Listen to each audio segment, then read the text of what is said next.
Hello, good morning, good afternoon, good evening, wherever you are in the world. Welcome to Meet Menaca to celebrate you. Today, we have another speaker, expert in the field, to speak about managing menstrual irregularities. Dr. Roshni George, she's a consultant gynecologist and obstetrician, MBBS, MRCOG in St. Mary's Hospital in Manchester. More than all these things, I've known Roshni for almost a decade, and she's my friend, and I'm proud to invite her on the show to speak about such an important topic. Before we speak to the speaker and ask the questions, there are a couple of housekeeping things. Please take note. From July onwards, the shows will go on air, on live at 2 p.m. British time and 6:30 p.m. in Sri Lanka, India time on Sundays. Please take note of that. And as usual, we really appreciate your support online and offline. And please subscribe and support us to spread these messages far and wide. Very warm welcome, Roshni. It's such a pleasure to have you. And I think managing menstrual irregularities is a subject which deserves more attention and definitely should be talked about more. So such a pleasure to have you on the show. Thanks, Menaca. Thanks for having me. Yeah, you're right. It's not a topic that's often talked about. I find women silently suffer with these symptoms because they put other things in front of them.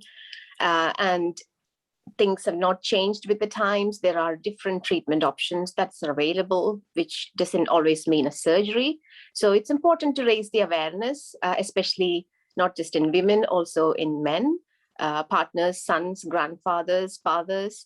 So hopefully the awareness will be higher after more talking. I certainly know that in schools, these topics are discussed, but let's encourage more people talking about this. And let's support the women in our lives. Sure. Thank you, Roshni. So let's start by discussing, as women, we know, and through our families, friends, colleagues, we know that many women suffer from heavy periods. Can you tell us as an expert what causes heavy periods? Yeah, heavy periods are probably the commonest symptom that women present to our clinics. And most of them, I would say 80% of them are because of hormonal irregularities. And there are a lot of things women can do without taking tablets, lifestyle modifications to change this. Apart from hormonal causes, there are other causes which are fibroids. Most women probably heard of them. They are common. They don't always need treatment, but these are just thickening of the muscle wall of the womb. They can cause heavy periods. Other things include thickening of the lining. Sometimes polyps within the womb can cause problems. Very rarely cancers. These days there's more awareness about cancer and cervical screening, but any kind of cancer, especially of the womb, can cause heavier bleeding. Some of the contraceptive choices like copper coils can sometimes cause heavy periods. So do the implants. So it's a varied reasons, but most of the times it's a hormonal cause for heavy periods. Okay. So, I know for a fact, I used to have heavy periods as a child and as an adult, and it's not really talked about much. And I think we almost take it as a norm, isn't it? Perhaps, do you think women generally grow, or even men in the family wouldn't know? And so they generally grow up thinking this is a normal, or it happens for everyone. Yeah, that's right. I was once referred a woman with quite big fibroids. Fibroids are, like I said, the thickening of the muscle womb. And she looked like she was about 6 months pregnant. And usually with fibroids of that size would cause heavy bleeding. So I was asking the woman how her periods are, and she's like, they're normal. They're absolutely fine. I don't have any problem, doctor. I don't know why my GP sent me over. But when you ask her in detail, she changes pads every hour. And she has big clots and she bleeds for about 8-9 days. And that's not normal. And she just all her life, she presumed that this is just normal and just put up with it. So there is that taboo of not talking about it in more easily. And obviously she understood that she was anemic. So that just proves that she was losing too much blood. So yeah, it's something that needs to be addressed. If you are tired, if you are feeling that these days you have periods that you cannot continue with your normal life, then that's affecting your life. And that period is not a normal period. It is heavy. Sure. Thanks, Roshni. So you told us, what happens and what causes the heavy periods. So how can you then, women can treat heavy periods, and how can they treat? And as an expert, what would you normally do? Yeah, obviously depends on the cause of the period. So if it's just a hormonal cause, which is, like I said, the commonest reason, simple things would be trying the pill which you're on. So some of the pills, if you take it 3 months at a stretch, that's probably all you would need to do. So that will make the flow lighter. That would make your lining thinner over time. You would get only 4 periods in a year, and that's absolutely fine. There are obviously some women who think that's not normal. You don't need to have a period every month. If the periods are causing you to be anemic and tired, reduce the number of periods. That's the easiest solution. So that's the simplest things for a younger woman who's on the pill. Another popular device is a hormone coil. It's called a Mirena. It's widely available everywhere in the world. 9 out of 10 women have the Mirena, are very, very happy on it. And how it works is it's a contraceptive, it's a double whammy. It also makes the lining thinner over time, and therefore your periods are lighter, very, very light. And they last for 5 years. So lots of women who finish their families prefer to have a Mirena. Obviously not the first choice for young women who've not had children yet. Other things you could try if you've completed your family is something called endometrial ablation, where you treat the lining of the womb with heat. So this can be done while you're awake or while you're asleep, meaning having a general anesthesia. And this is a treatment which is for ideally women who don't want hormones or where the hormone treatments have failed. It's a step up, but it's before the hysterectomy. Obviously, if any of these treatments have not worked, then would be a hysterectomy. These days, it's usually done through a keyhole. And if that's the case, you would require to stay in hospital for 2 or 3 days. Sure. Thanks, Roshni. I was particularly interested when you said for young women, people are not aware that it's okay not to have periods every month. Can you just elaborate a bit more about it? Because I think it's a really important message, because I think a lot of people think that if you don't have the periods, there's something inadequacy. It's almost, as a woman, there's something wrong with you. Can you explain why it's okay? And it's like, it's not the end of the world. Yeah. So periods don't work by clockwork. Everybody's period doesn't happen once in a month or once in 30 days. Some women naturally have a 3-week cycle. So periods may come every 3 weeks. Some have naturally a longer cycle, which may be every 5 weeks. Whatever the reason, there is people who think that periods is a way of cleansing your body. It's getting the dirtiness out. So that's not true. So the periods happen just because you haven't got pregnant in that cycle. So the lining of the womb is shed during that cycle and you have bleeding. So if you don't have periods every month, it doesn't matter. As long as when you're trying for a baby, as long as you do get periods, which is normal for your pattern, that's absolutely fine. Again, if you feel your periods are too heavy for you, like I said, it can be reduced to once in every 2 months, once in every 3 months. And this can be done with hormones, and they're absolutely safe. Usually, the periods would go back to your normal pattern when you stop the pill. Sure. Thanks, Roshni. You also mentioned fibroids could be a reason for heavy periods. Can you elaborate on what are fibroids and do they need treatment? And what are the consequences of them if they do have it? So fibroids are quite common. If you scan 10 women, 5 to 6 of them may have fibroids at some point in their life. And they depend, the treatment or necessity for treatment depends on what size they are and where they're located, and if they're causing symptoms. So if they don't cause symptoms at all, and they are small fibroids like 1-2 centimeter, absolutely fine. You don't need to treat them at all. This may be just an incidental finding when you have a scan for something else. So if you're a younger person who are trying for a family, and if you have fibroids, it's really important to know where they are. So most of the fibroids are within the wall of the womb. So they look like tiny onions. That's what I compared to. And they're embedded within the wall of the womb because they're just muscle tissue. So if they come into the cavity of the womb, you can imagine they can compromise that space inside. So they project into the cavity. And those kind of fibroids can sometimes cause miscarriages because the embryo finds it difficult to implant and they compromise the space. So those kind of fibroids, they are rarer, but it's important to find if they are those kinds, and they technically called submucosal fibroids, and it's important to remove them surgically. So when women present with fibroids, usually they are presenting with heavy periods to me, and I usually say, are you trying for a family? And do they cause heavy periods? If the answer to these is yes, usually they go through a camera test.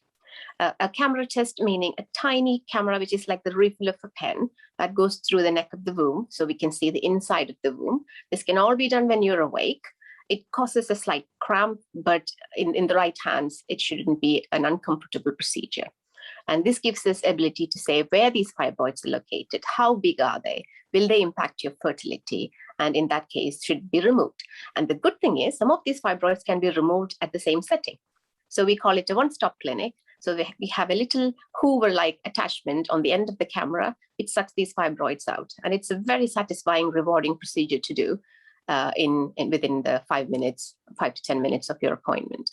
So these are the kind of fibroids I would recommend removal. Again, there are other fibroids which are, if they are bigger than 3 centimeters, can usually cause heavy periods. And the treatment, again, depends on your age and how symptoms are, if your suitability for surgery, all those things. So apart from the technique I mentioned through the camera, there are a few other things you can do without surgery. So one is just hormonal treatment. If they are small fibroids, you can just use a Mirena, like we discussed before, because it has progesterone hormone, which is useful to shrink the fibroids. So that's a good treatment, easy treatment for women with small fibroids. If the women don't like fibroids, they can again try the pill back to back. If they don't want any hormones in their system, then the treatment would all be surgical. So again, surgical treatments have evolved so much over time. Traditionally, it used to be what we call a myomectomy, where you have a cut in the tummy and remove the fibroid. This can be done through keyhole these days. So they come in on the day, have the procedure, usually go home the next day. Again, that's usually reserved for bigger fibroids. Now, medium-sized fibroids, we don't need to do any of these. There are lots of non-surgical newer options out there. So one of them is called embolization, where you have a dye which is injected through one of your blood vessels, which goes to the vessel that supplies a fibroid, and is useful to shrink it. And this is again done as a day case procedure. Usually it takes 3 to 6 months for the fibroids to shrink away, but usually up to 50% reduction in size and symptoms. So that's one. There's a newer system out there called Sonata, which is again a form of ablating a fibroid in the outpatient setting. So smaller fibroids or single fibroids can be easily treated in that way. So there's so many options out there. Like I said, it depends on what size, how much symptoms, and what's the main priority. Sure. Thank you, Roshni. It's really important to understand this, isn't it? Because it's very common, I guess. So, you said that fibroids, it can be small, big, and the different treatments. Can you tell me, is it does everyone have fibroids? Is it very common for all women to have fibroids at different sizes? Very common. Often fibroids are noted when you scanned for something else, say for gallstones or some other tummy pains, and they always report, by the way, there is a 2 centimeter fibroid, and that's not unusual. And if they've not caused you problems like heavy periods or difficulty to conceive, I wouldn't worry about them. But I would say about 6 women who are scanned may show some fibroids. So it's a very common, very, very common problem, but not always needing treatment. Sure. Thank you. Because that's why I wanted to make sure, everyone knows, just because you have fibroid, it doesn't always mean that you need some treatment. Not at all. Yeah, it would be useful to get your GP to have a look at it and see how big they are and whether it needs treatment and if they are symptomatic. Sure. Roshni, there's always a bit of worry when people speak about fibroids, and, there are always, discussions in the family. Do you think, is there any chance that they can turn cancerous? Very, very rarely. Very rarely. So 99.9% of the time, fibroids are benign, meaning they are not cancerous, they're just muscle growth. However, there are cases that they have turned cancer over time. So things to watch out for is if they get painful. Fibroids are rarely ever painful. They just cause bleeding. They shouldn't cause pain. If they grow in size rapidly, so if you've noted that you have a swelling in the tummy and it's been noted as a fibroid, but you didn't have symptoms, however, you've noticed the size is getting bigger quickly, then you should remember that needs checking out. Fibroids are usually asymptomatic after menopause. So after you've gone through the change, fibroids shrink away because there is no hormones to keep them growing. However, if they become painful or any symptoms after you've gone through change, any bleeding, that's abnormal. And that may be a sign they're getting cancerous. So it's important to check these out. And the best way to probably rule this out would be an MRI scan. Sure. Thanks, Roshni, because it's, these are very, very common things. I don't know what is the exact incidence, how, common the heavy periods are, how common the fibroids are. You are the expert, so you might know. But, I think regardless, and at least this is something when women get together, this is often talked about subjects. Yes, I usually get asked a lot if you go to a party. Oh, by the way, there is a little bit of a locker room talk always going on. So it's very common. 60% of the referrals I get are usually related to heavy bleeding. Yeah. Thank you. So that's another thing, isn't it? Heavy periods is one thing. The painful periods is another. So having painful periods, then, is it normal, or is it something you should pay attention to? Yes, periods do cause some degree of pain, what we call cramps, menstrual cramps, which are painful, but normally people would take probably a paracetamol or some ibuprofen and it goes away. It is because the lining of the womb produces a molecule called prostaglandin, and that causes the pain because it makes the womb contract. And that happens during the blood flow, which is why it's worst on the first day, gets better by day 2, day 3. So that is absolutely normal. However, if you require to be taking time off from work or school, if you cannot stand up and function normally during your periods, if the pain is so heavy that you're basically debilitated, then that period is not normal. If the pain starts before your period, a couple of days before, and prolongs throughout the period and even after, that's not normal. We call it a secondary period cramp. And those things can be related to a condition called endometriosis. And it's important to know which one it is. If you think your symptoms are quite severe, it would be best to get advice soon, get a referral and have things checked out, because there is delay in diagnosing endometriosis. I find women have had painful periods for a decade and the diagnosis is delayed because they have not had the access to a specialist care.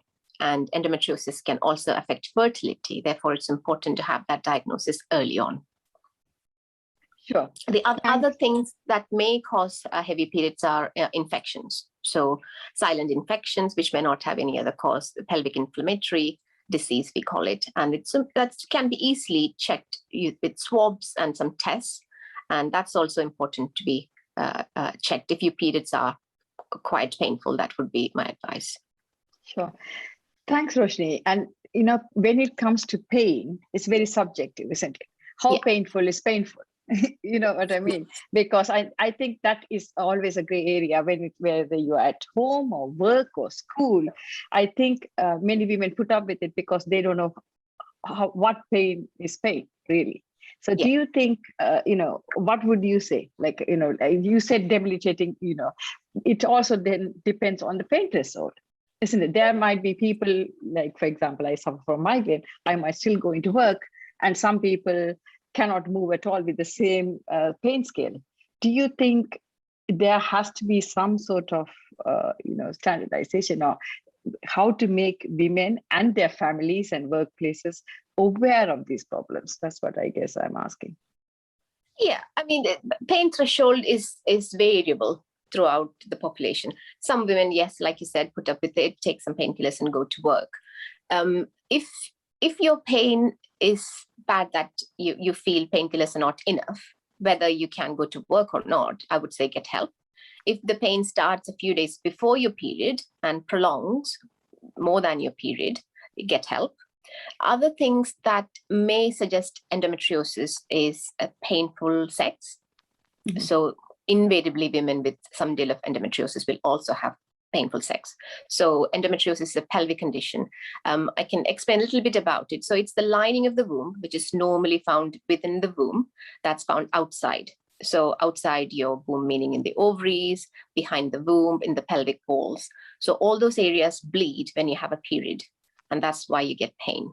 And that pain can make life very difficult. It's not just the pain. This makes the organ sticky. And therefore, you get what we call scar tissue or adhesions. So that's the reason it impacts your fertility as well. So although you may be ovulating, you find it difficult to get pregnant. So if your periods are painful, more painful than your relatives or your friends, get help. Get help. Sure. Do you think is it common to take painkillers, Roshni? Would you say it's like averagely more people will be taking painkillers during their periods? I think taking some ibuprofen or anti-steroidal NSAIDs, they're called, and that's what contracts the prostaglandins. On day one is probably normal when the period's heavy and the flow is normal because you're having cramps because the womb is contracting. That's quite normal. But if you need it for more than 1-2 days and the pain is still not relieved by these tablets, that's significant. Sure.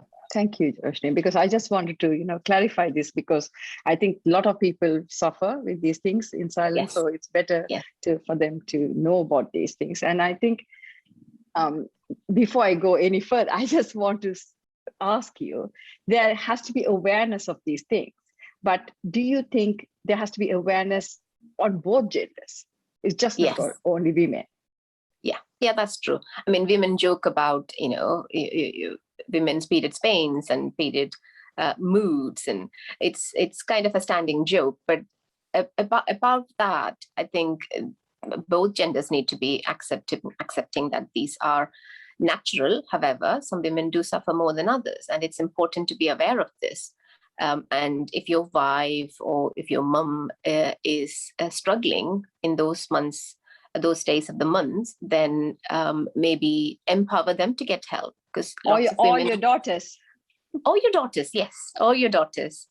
And I think some of the women, especially housewives who have children, they just get on with life. They put their family first, and they're probably not the first ones to come and get some help. And it's important for the other members in the family to speak for them and motivate them and empower them to get some help from a GP or a specialist.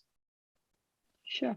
Okay. I think the message is loud and clear for everyone. Yes. Men and women have to be aware of these things and speak about it openly and seek help when it's required, really, isn't it? So I have kind of been told that, some people have something called polycystic ovaries.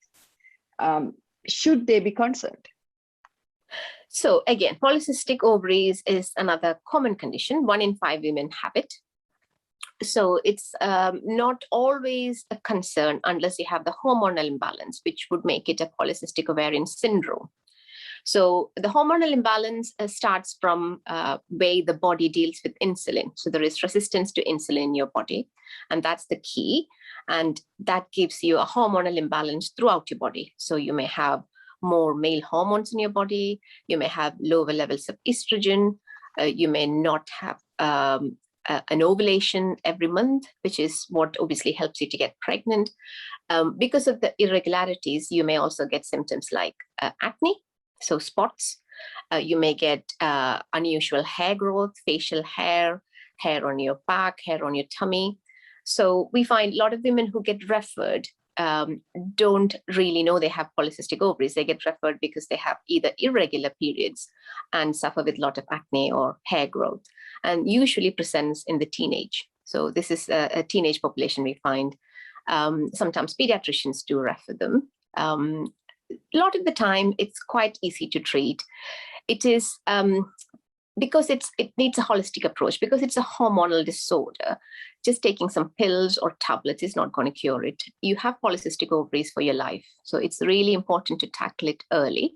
So the same teenagers I see would present after a decade because they're trying to get pregnant and they are not ovulating, so they struggle to conceive. So you could obviously help them, and they do get pregnant. And when they do get pregnant, we find they develop diabetes. So this is all related to the insulin resistance. And some of them do go on to become type 2 diabetes. From there, you find after another decade, they might present with heavy periods, sometimes irregular periods, and cancer of the womb. So this is usually a common pattern we find. And most of the time, 80% of these women are also overweight. So there is a strong association with all this. And this is why I say this needs early awareness and early intervention. So right from the age when you're a teenager, be aware of polycystic ovaries, the hormonal imbalance, how you can reverse it by diet, lifestyle modifications. So these women can prevent getting diabetes, prevent getting endometrial cancer if they adopt certain lifestyles. So first one I would say is exercise. Exercise can reverse polycystic ovaries and diabetes because it increases your insulin resistance. And that's probably all you need. You may not even need any treatment. Exercise also goes with diet, I must say. So there is a lot of evidence to say diets which are lesser in carbohydrates and higher in protein would be helpful for PCOS women. Some PCOS women are not overweight. 10% of them are actually slim, but the mechanisms and the insulin resistance is still common to them. So it would be beneficial to have a diet change. Again, getting more sleep, because sleep deprivation causes cravings. Then you go on that carbohydrate binge again. So it is a holistic approach to PCOS. If you find your acne is quite bad, then there are treatment options in the form of pill. So most teenage girls would prefer to go on some kind of pill which help their skin. One of them is called Yasmin. There is Dianet. All these are targeted at reducing the male hormones. Therefore, you can treat PCOS that way and the symptoms. Other things you could do in the long term is to help women get pregnant would be what we call induce the ovulation.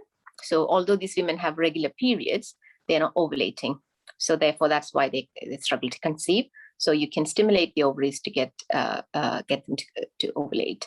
And in the long term, obviously, you can reduce the risk by losing weight and having a healthier lifestyle. But if you find your periods are heavier or irregular bleeding in between, I would recommend early diagnosis because these women are higher risk for getting endometrial cancer or the cancer of the womb.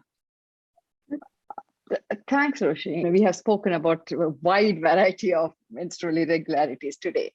I know you have been gynecologist for a while, and I know even your mom is one. So, is there any patient who sticks out for you? Like, you think, this is something everyone needs to know, and either they could have controlled the damage if it was found out much earlier, or they changed drastically and something improved. So is there anything you would want to share? Yep, several actually. One of the women who sticks in my mind is someone who's got polycystic ovaries actually. And she obviously had put on a lot of weight over the decades, in the late 40s, and she had early stages. I wouldn't say endometrial cancer. It is a precancerous condition called hyperplasia. So she had irregular periods. She came in for a check. We did a camera test, had a sample, and the sample came back as precancerous. So at that stage, you would recommend either a hysterectomy or if she's not fit for operation, then a Mirena. She wasn't fit for operation. She had other issues which would make anesthesia quite risky. And unless she lost weight, that would be quite difficult. And I think that for her was a life-changing. And she was mid-40s and she had young kids and she knew she wasn't ready to get cancer. She went and got bariatric surgery. So she decided, she's tried all her life to lose weight. And she used to say, "Doctor, I just look at a cake and I get fat." I think a lot of us probably can identify with that. I can definitely identify with that. It's chocolate for me, but Yeah. I mean, I'm like that too. If I don't run like a couple of days, I can feel myself getting bigger. So she said, "I've done everything I can." So I said, "Then let's refer you to a bariatric surgeon, because you've got diabetes, you've got certain factors that will change your life, and you're overweight and you've recognized it." I'm not saying this as a shortcut to obesity at all, but for the right women, it is appropriate treatment. So she went on to get bariatric surgery. She had a Mirena, and she lost about 10 stones, which is quite a lot of weight. If you can imagine, that's equivalent to a person's body weight. And she completely reversed her diabetes, her precancerous cells, everything came back to normal. And she's never been happier. So those kind of women inspire others. So there is a story to tell there. And a lot of women think, "Oh, it's too hard to lose weight." But, stories like these do inspire you. It doesn't always need to be surgery. I have a blog on Insta, which I kind of put recipes and things, especially for PCOS, preventing diabetes, etc. It's important that there is awareness. And it's never too late to start losing that weight. Sure. Thank you, Roshni. I know you are quite health conscious. Like, I've known you for more than a decade now. And Joe, your husband, is the same. You guys run, do exercise, and perhaps it's high time to follow your Insta page and learn something useful.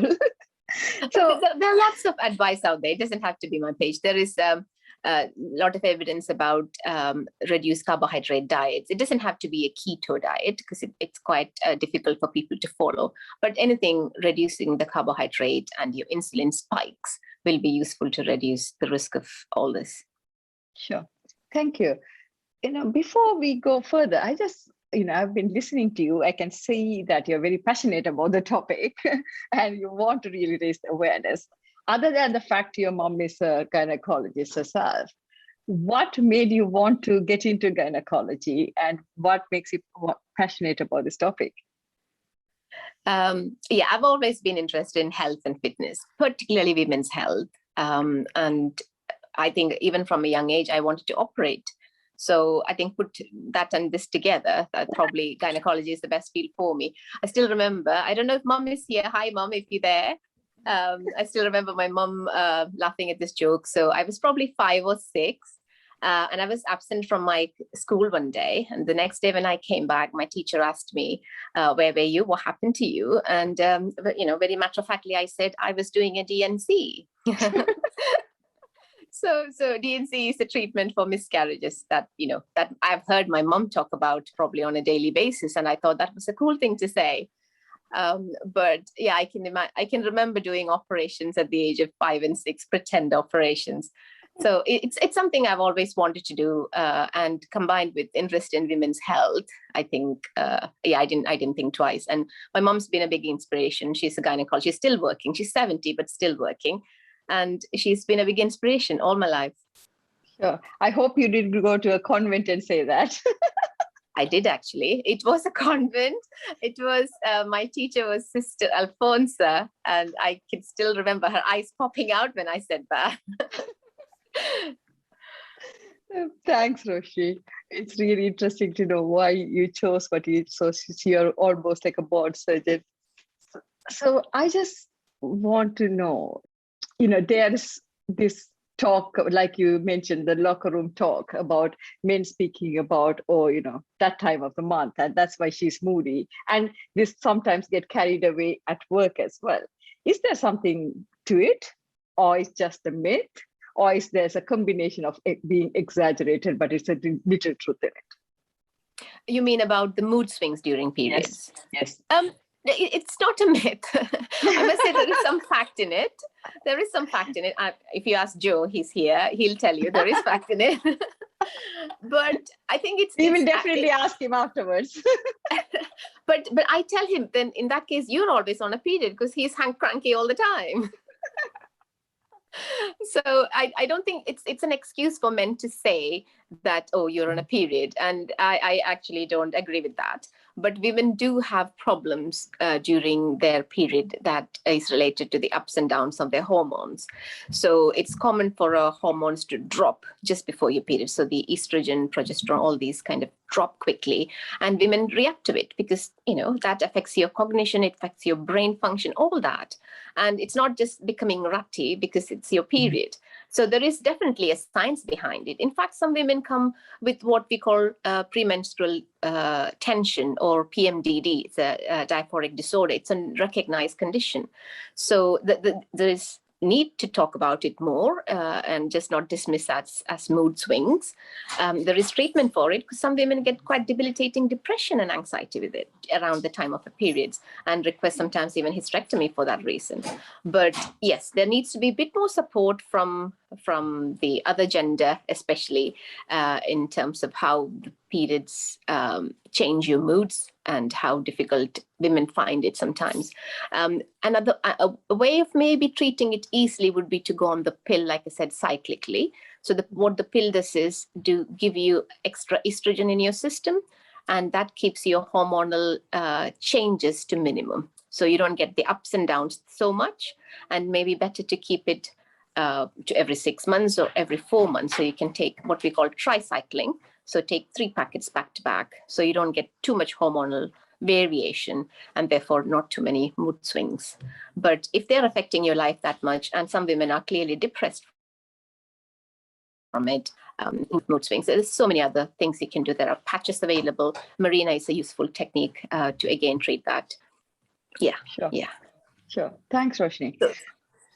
Some women say, I don't want to take any tablets, right?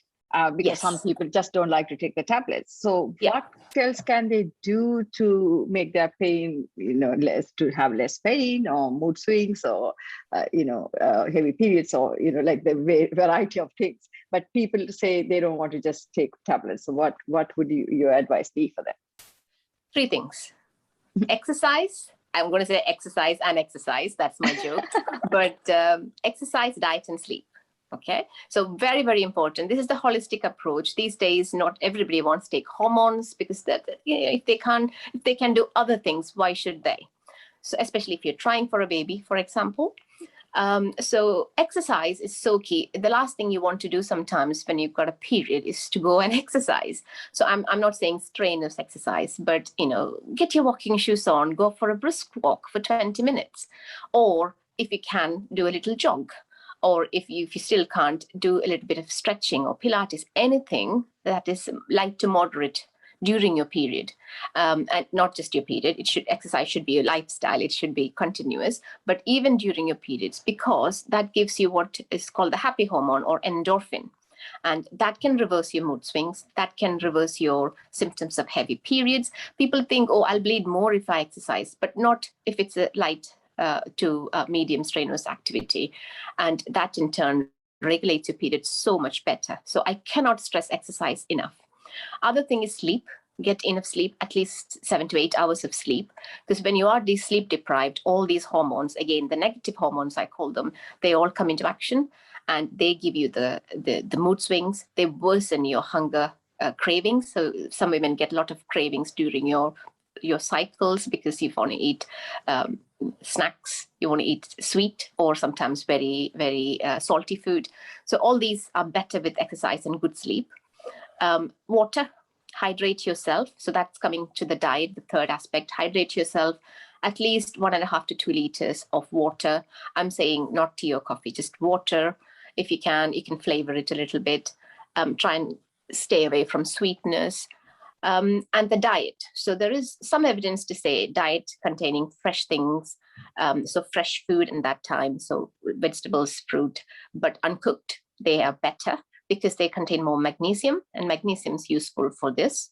So there is loads of things you can do before you think of tablets and hormones that you can holistically change your lifestyle. But yeah, there are links to it on my blog if you want to have a look. But I wouldn't, again, if you're struggling to get all your nutrition and your normal magnesium and minerals from your regular diet, do take supplements. Not everybody needs them, but if you feel your diet is not achieving it and there isn't enough fresh food in your diet, then take supplements as well. Sure. Thanks, Roshni. One last thing I wanted to ask about the difficulties or irregularities is about ovarian cyst. Yeah. What is it, and do they need treatment, and do they need a surgery to remove this? Okay, so that's another common topic. Ovarian cysts are very, very common. So it's a sign sometimes that you're ovulating. So if you get a cyst in your second half of your cycle, that's because you have ovulated. We call it a corpus luteal cyst, and that's quite normal. They will disappear by your period, by the end of your cycle. So all you would need to do is repeat the scan in 6 to 8 weeks, and they would have disappeared. Most of the cysts do disappear. We call them hormonal cysts. There are other kinds of cysts that's important, especially if you've gone through the change. So any cyst that happens after your menopause, it is important. If they're persistent, then we would check for any signs of cancer, because ovaries are not meant to be active after your menopause. So there are hormone tests called CA-125, all these things that can be done. Again, features of the cyst, there are things we can learn from the cyst more. You may need an MRI sometimes if the cyst is on the big side. And the cysts after menopause, really important to keep an eye on them, follow them up, make sure they've disappeared. And often we do recommend them removed. Sure. But the cysts which are in the younger age group, so again, if they are persistent, would require surgery if they are on the big side. So when I say big, and more than 4 to 5 centimeter cysts, that's what we're talking about. Those can sometimes twist, it's called torsion, and this is quite a painful condition. Sometimes they can pop, it's called rupture, pop on their own. Sometimes it can bleed into the cyst. Sometimes they get infected, and they do grow. If they grow to bigger sizes, you can imagine they cause a lot of pain as well. So the cysts which are not disappearing on your second scan, which we call non-hormonal cysts, sometimes they're called dermoids, different cysts. So you could get your GP to repeat your scan for you, or get to see a specialist and see if those need removal. And the removal these days are keyhole surgery. They're quite straightforward operations. There are another kind of cyst called endometriomas, which is related to endometriosis, and they can be more difficult to remove, and that surgery can be a bit more extensive, removing all the endometriosis, which most women find it's associated with pain anyway. Sure. Thanks, Roshni. I think there are so many questions coming through, so I'm just going to try to wrap it up. So if you want people to be aware of 3 to 5 things, I know you have already mentioned exercise, sleep, and nutrition. Other than that, what people should look out for in menstrual irregularities, what would those be? So we discussed heavy menstrual bleeding. That's one thing. However, more importantly is what I would call irregular bleeding, or what people call spotting. So it's not everybody has a cycle of their own natural rhythm, but it's not normal to have bleeding in between your periods. So say you have spotting or bleeding for a few days in the middle of your cycle, that's usually not normal. And that's something that we have to check out. Sometimes it's due to small things like polyps, which is the thickening of the lining of the womb, which can be easily found on a hysteroscopy, which is the camera test I previously discussed. And that can be done in an outpatient setting. Sometimes it's more sinister causes like cancer. So I cannot stress the importance of having smear tests. In UK, there are smears every 3 years, and it doesn't matter above the age of 25, please go and get your smears done. Even if you didn't have symptoms, get your smears done. Especially important if you have bleeding in between or bleeding after your sex, that's all abnormal, and have the smear done. And this will pick up any early cancerous cells or precancerous cells. So it's important to check that out. Other cancers which are also which may cause irregular bleeding is, again, cancer of the womb, from the lining of the womb. Sometimes cancer of the ovary, that can cause symptoms. So anything which is not normal for your normal pattern of bleeding, get it checked out. And in other countries, I'm sure, where there isn't a system of annual or 3-yearly smears, get an opportunity to make an appointment with your gynecologist every couple of years and have a smear test done. Sure. Thank you, Roshni. It's like really, really important, because there are a lot of questions which has come through as well, which shows how important this topic is. But thank you so much. It's been a pleasure. So I'm going to just announce the next speaker for the next month before we go further. It will be Rupak Sinha, who will be coming and talking about balanced health.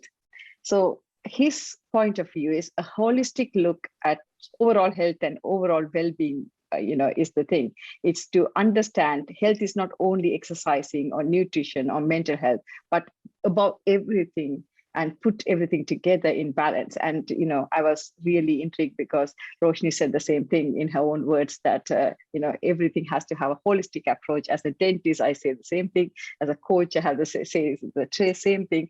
So, I'm sure he will be coming and speaking about the same thing next week. Just a reminder, it will be on Sunday, the 4th of July, and not on the Saturday. So please take note of that. Over to Julie Tashinga. Thanks, Menaca. Thank you. And thanks, Roshni. What a fascinating topic. I had so many questions, and I'm sure I'm not on my own, but thank you for just talking about a serious women's issue that sometimes not all of us are comfortable talking about. So thanks for kind of normalizing it for all of us. Thanks to everyone who has joined us today. Roshni, you've given us such fantastic insights into menstrual issues. And I know that from here, there'll be lots of other conversations as well. We appreciate your time and your support of Meet Menaca. Thanks so much for joining us today. Thanks, Julie. Thank you so much. Thank you. Thanks for having me. It's such a pleasure to have you. The first question from audience for you, Roshni. What stops women talking about menstrual issues? I think a lot of the time I find it's cultural. So in some cultures, it's sort of taboo to talk about periods. It's the time of the month that you're not clean. It's time of the month where you should be in a different room. You shouldn't be mixing with the rest of the family. I mean, in this day and age, I'm shocked that it's still practiced in some households. So I find that's the commonest reason that women don't talk about. Other than that, I think nowadays girls do find that they compare their own menstrual stories, and they're a bit more aware that the newer generation about what's normal and what shouldn't be normal. But in the older families, I find it's just a women's thing, and women don't talk about it to men or their sons or daughters. But hopefully the times are changing, and I find above all, women think, oh, this is just way of life, and they put up with it.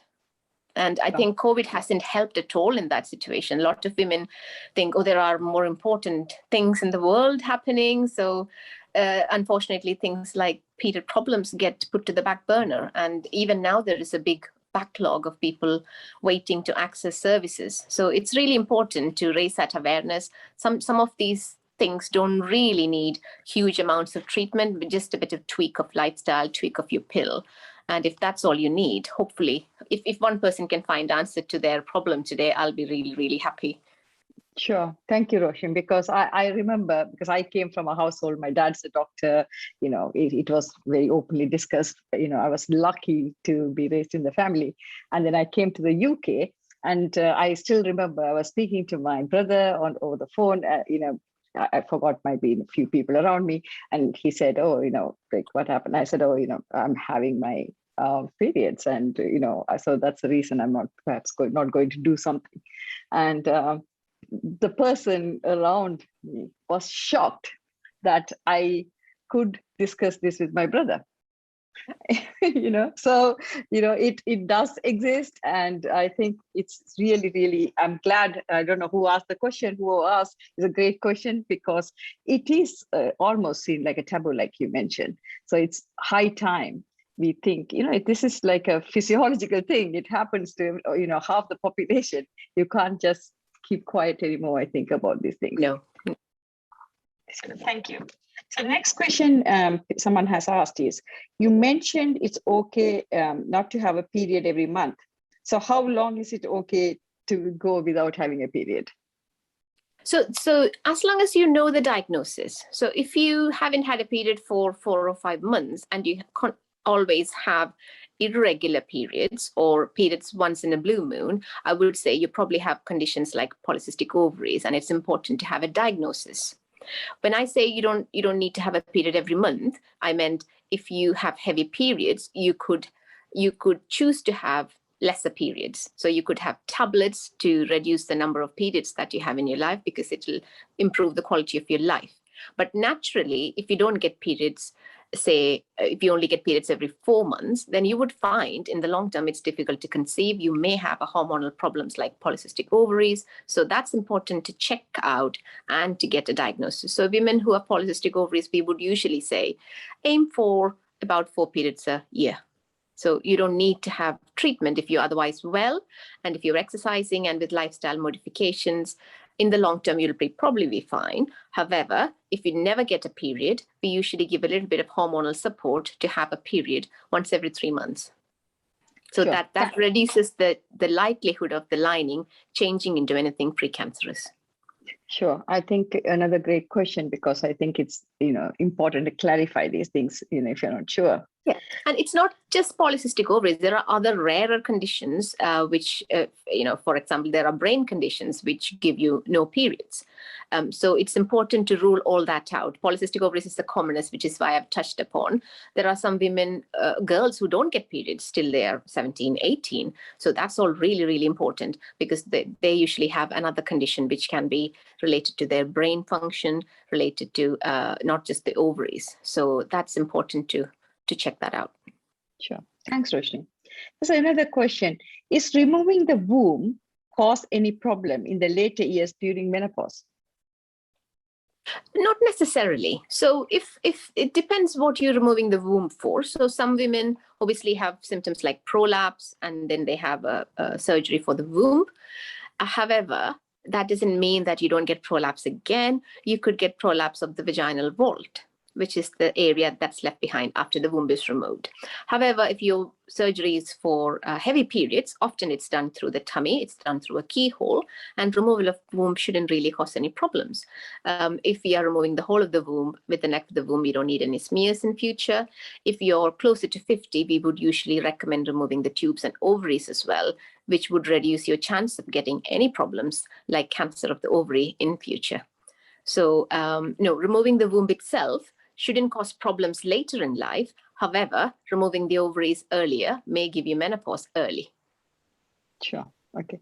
Thank you so much. And obviously, you have to be aware of the complications with hysterectomy, which is the removal of the womb. There are issues, which is a major operation. You can get bleeding. There is risk of infection, as with every operation.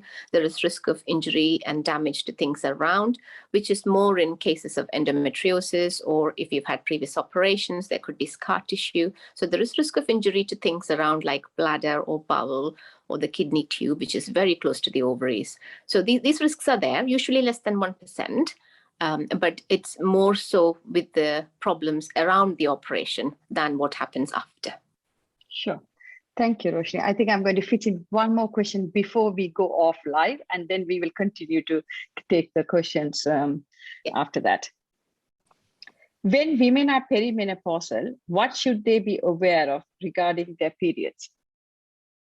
So perimenopause is a very tricky situation. So this is where periods become a bit unpredictable. So menopause is what is termed as no periods for a year. So it doesn't happen one fine morning. You don't just slide into menopause. I wish it was that smooth. So normally you would get kind of random periods. You would get no periods for 3 months, and then you may get a heavy one. Then you would get another couple of periods, and then nothing for 6 months. So it's very difficult to predict. So perimenopausal time, if you get irregular bleeding, it's always worth checking it out, especially if you have other conditions like polycystic ovaries, or if you carry more weight. It's always important to have things checked out. If all the tests are normal, I would say maybe a good way to sail through menopause is a Mirena coil, because it reduces your risk of getting problems, it keeps the lining thin, and it controls your periods to an extent where you're not worrying whether you've gone through the change or not. Now, the small problem with that is because Mirena might stop your periods, you don't know if you've gone through the menopause, but you may get symptoms like hot flushes, and that can tell you have gone through menopause. But after the 5 years, you can remove the coil, And hopefully that will be a better symptom control that way. Sure. Thank you, Roshni. As I mentioned, if people who are on Zoom, please remain on the Zoom and we will continue the questions. But for people who are on Facebook, two things. One thing is from next week, the show is on Sunday. And thank you for joining us on Facebook. It will be on the 4th of July on Sunday at 2 p.m. British Standard Time, and it will be 6:30 and in India, Sri Lanka time. Next week, we will be speaking about balanced health with Rupak Sinha. So hopefully you can join us. Until we see you next week on Sunday, the 4th of July, keep safe, stay happy, and keep smiling.